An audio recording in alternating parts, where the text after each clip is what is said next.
It Starts with a Blank Page devient Brain On.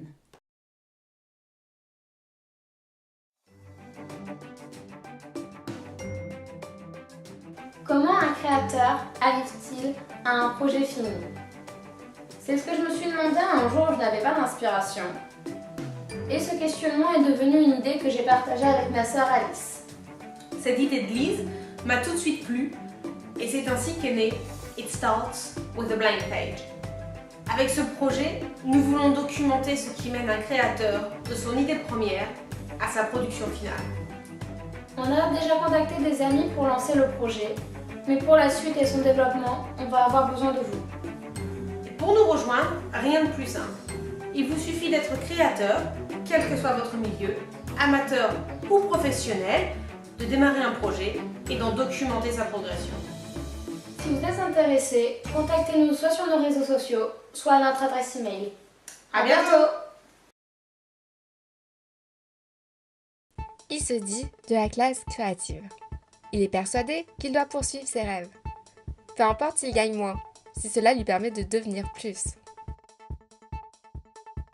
Il cherche la reconnaissance, mais plus que tout, il veut garder son indépendance. Pour cela, il utilise les outils d'Internet qui lui permettent de s'exprimer librement en restant fidèle à lui-même. Sa vie est rythmée par ce projet auquel il consacre son temps libre.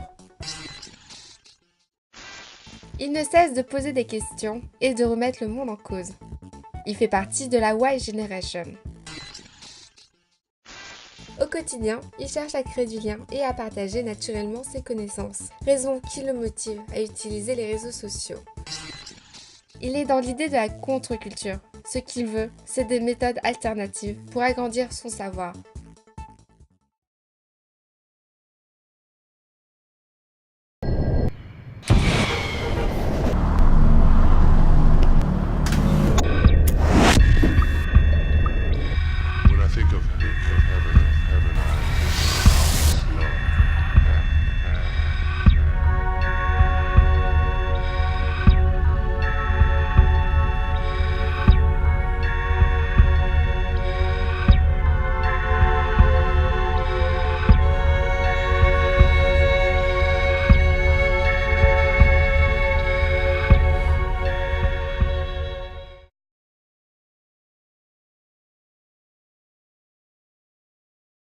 On a choisi comme fil rouge de la ligne éditoriale la stimulation. En fait, Brennan doit stimuler la cible, la réveiller, lui redonner de l'inspiration ou de la matière à réflexion. Donc on a choisi comme ton, un ton qui sera punchy et transgressif pour refléter la stimulation et l'aspect alternatif de la création. Les 3 grandes règles à respecter sont d'utiliser la deuxième personne du pluriel, les smileys qui sont limités aux discussions nocturnes, et concernant les images, on les utilisera en permanence sur les réseaux sociaux. On ne cherche pas à avoir des images très identitaires, mais des images à connotation web. Comme champ lexical qu'on va utiliser, on va utiliser celui de l'éveil, du stimulant, de la création et de la concentration. Donc pour les réseaux sociaux, on va d'abord s'installer sur Facebook. Donc pour notre identité dessus, on a notre logo sur fond rouge, ainsi qu'un fond rouge très présent contenant une image déformée par un glitch qui est volontaire, puisque c'est un peu un côté amusant et créatif qu'on va développer sur Facebook. Donc nos premiers posts vont être tout naturellement le partage des articles qui va être publié sur le site internet. Donc ici, voilà, c'est pour le projet de laser hypnotique en 5 étapes clés, fait par un de nos collaborateurs. Donc voilà, donc on va être sur une phrase d'entrée un petit peu sympathique qui semble ne pas avoir au premier abord de rapport. Protégez-vous de la fièvre et de la fascination. Et ensuite, on a la phrase explicative. Ce projet de laser hypnotique en surchauffe donne un nouvel aperçu de ce qu'on peut réaliser avec la lumière. Ensuite, on a le défi de la semaine qui va être thématique par mois. C'est-à-dire que par exemple, pour ce mois-ci, on va traiter de la couleur. Et donc toutes les semaines, il y aura une couleur à utiliser et à mettre en place dans les créations des gens qui souhaitent participer. Donc ici, c'est le bleu Klein avec son code hexadécimal, ce qui permet autant aux personnes qui écrivent qu'aux personnes qui créent de l'image d'utiliser la couleur. Donc et pour les 3 semaines qui vont suivre, ce sera encore de la couleur. Et pour le mois suivant, on pourra par exemple utiliser un mot pour ainsi varier les choses et proposer des jeux et des petits défis un peu plus dynamiques et sympathiques. Ensuite, on a le petit moment intime où là, on va partager un petit peu de nous, donc sous le nom de Brainon évidemment, et on va demander du coup un peu ce qu'il en est pour notre communauté. Donc l'exemple ici, à Brainon, c'est plutôt thé vert ou café long, et vous, qu'est-ce qui vous tient en éveil? Voilà. À savoir que cette gamme de questions pourra être diverses et variées, comme par exemple, quel logiciel utilisez-vous pour faire vos montages vidéo? Voilà, de ce genre de choses. C'est pour nous permettre de mieux nous connaître dans la communauté, mais aussi partager les choses.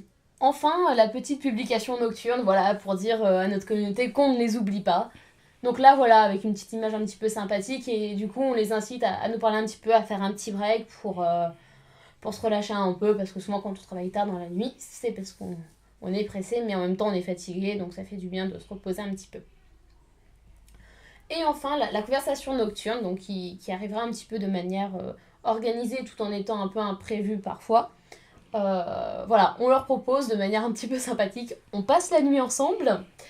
Donc l'idée en fait de ce post, c'est lorsque nous-mêmes nous travaillons le soir, de proposer à notre communauté de discuter en commentaire avec nous, d'échanger, donc de leur permettre de peut-être nous connaître un peu mieux, et nous de mieux connaître aussi nos cibles. Donc c'est un prolongement en fait de la publication d'avant, mais simplement cette fois-ci, là on sera vraiment présent pour interagir en temps réel, puisque sur l'autre, on ne le sera pas forcément. Deuxième choix de réseaux sociaux, ça sera Twitter, où là on va être un peu plus informatif. Donc on retrouve effectivement notre logo sous la même couleur que Facebook, histoire que les gens puissent s'y retrouver, ainsi qu'une grande image qui représente en fait le brainstorming qui a pu être organisé au tout début de la création donc de Brainon, qui à la base, je le rappelle, était It Starts with a Blank Page. Et donc du coup, voilà, c'est pour informer sur comment les choses peuvent se créer. Donc là, pareil, toujours le partage des articles qu'on peut avoir sur le blog, sur le site, pardon. Donc ici, par contre, on a retiré la petite phrase puisque Twitter nous permet beaucoup moins de caractères. Donc on rentre directement dans le vif du sujet avec une image attrayante et le lien qui ramène à l'article.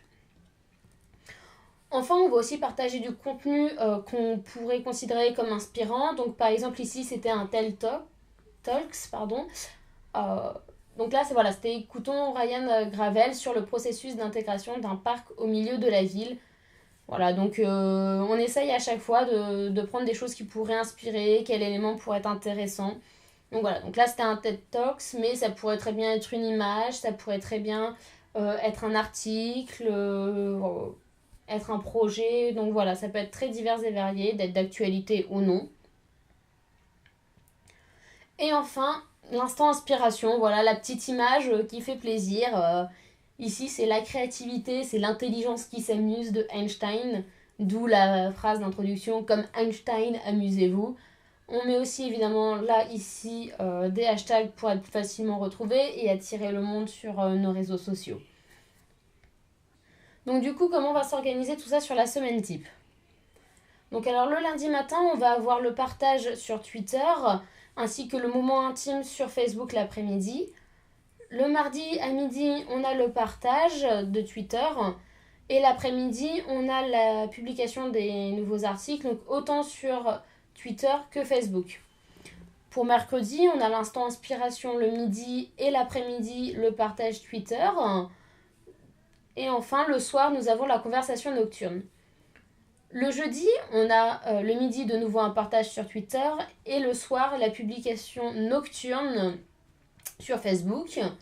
Le vendredi matin, de nouveau un partage Twitter. Le midi, le moment intime sur Facebook. Le samedi midi, ce sera le défi sur Facebook et l'après-midi, le partage sur Twitter. Et enfin pour dimanche, l'après-midi, de nouveau le partage pour Twitter et le soir, la publication nocturne à nouveau. Donc il faut savoir que sur nos réseaux sociaux, effectivement, on ne partage que peu nos articles puisque effectivement, on va les faire connaître quand ils arrivent, mais notre but, c'est surtout d'avoir un espace pour échanger avec la communauté qui va se créer puisque Brainon est un site participatif. Donc ça va nous permettre d'échanger avec les gens sur ces supports-là et de nous amuser un petit peu plus que les articles qu'on va publier sur le site. Nous allons passer au planning dans l'année. On va prendre la parole pendant l'année sur certaines journées qui vont traiter de la création en général ou de ce qui entoure le créateur, comme par exemple la journée mondiale de la poésie, de la danse et du café.